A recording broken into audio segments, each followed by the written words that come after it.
लाल बख्श सेठ हबीबुल्लाह जी मैयत खे रोकराईंदे चेहरो ॾेखारण जो चयो। अदा बीहो बीहो चेहरो त ॾिसण ॾियो। कांधिन कफ़न परे करे चेहरो ॾेखारियो। जे ते लाल बख्श हैरत में ईंदे सवालिया अंदाज़ में चयो, जेका रब जी रज़ा, पर छा तव्हां सेठ हबीबुल्लाह जे कफ़न में खीसो रखरायो आहे? छा मतिलब अदा? भाउ, मतिलब त साफ़ आहे। एॾो त चाचा ज़िंदगीअ में कमायो आहे ऐं हर कंहिंजी ज़मीन ऐं जॻह ते कब्ज़ो कयो अथसि। भाउ, थोरी तमीज़ सां ॻाल्हाए। कहिड़ियूं ॻाल्हियूं थो करीं हिते? भाउ, मां बि तमीज़ सां ई पियो ॻाल्हायां। असांजो जेको 1000 फुट वारो प्लाट हो ऐं असां उन ते तामीर कराए पंहिंजो घर बि ठारायो हो, तंहिं ते चाचा हबीबुल्लाह अची कब्ज़ो कयो ऐं हाणे त मरी वियो आहे।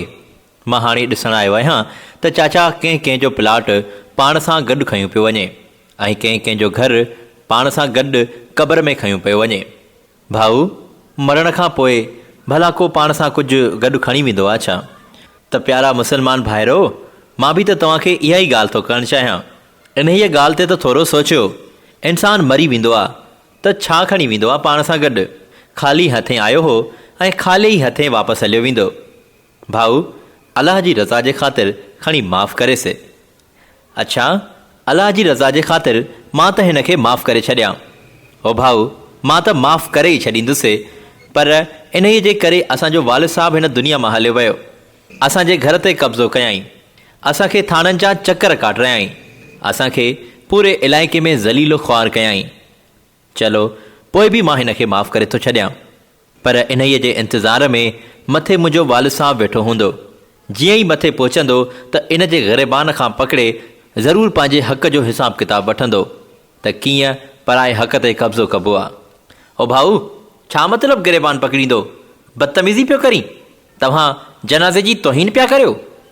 छा तौहीन करे रहियो आहियां? अव्हांखे ख़बर नाहे? अड़े, कहिड़े कम जी अहिड़ी मिल्कियत जॾहिं त इंसान खे ख़बर बि आहे त खणी हितां कुझु बि न वेंदुसि। इन त औलाद जे ख़ातिर, अड़े अव्हां जे ख़ातिर एॾो गॾु कयो। मां यकीन सां थो चवां, ही त वियो हिन दुनिया मां, पर तव्हां 3 ॾींहंनि में इन जो नालो निशान बि विसारे छॾींदा। दुरूद त मोकिलणु परे जी ॻाल्हि आहे। ओ भाउ, इहो असांजो मसइलो आहे। असांखे ख़तमु पढ़ाइणो आहे, असांखे दुरूद पढ़ाइणा आहिनि। इहो असांजो मसइलो आहे, अव्हांजो न। ओ भाउ, अफ़सोस आहे यार तव्हांजी सोच ते। हाणे बि बदमाशी पिया ॾेखारियो। तव्हां त चओ त भाउ अलाह जे ख़ातिर हाणे खणी माफ़ु करेसि, पर तव्हांजी आकड़ त ज़रे बराबरि बि घटि न थी आहे। पर हिकिड़ी ॻाल्हि यादि रखिजांइ, मूंखे ख़बर पई आहे अव्हां मस्जिद में ऐलान करायो हो त जंहिंजी बि ॾेती लेती असांजे वालिद साहिब सां आहे, उहो अची असां सां मिले।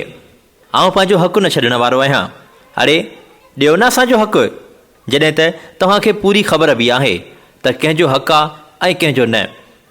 ख़ैर, पोइ बि इंसानियत जे ख़ातिर मां एतिरो करे सघां थो जो फ़िलहालु अव्हां इहो लाश दफ़नायो, पोइ निबरी था वठूं। हे इंसान, थोरो सोच।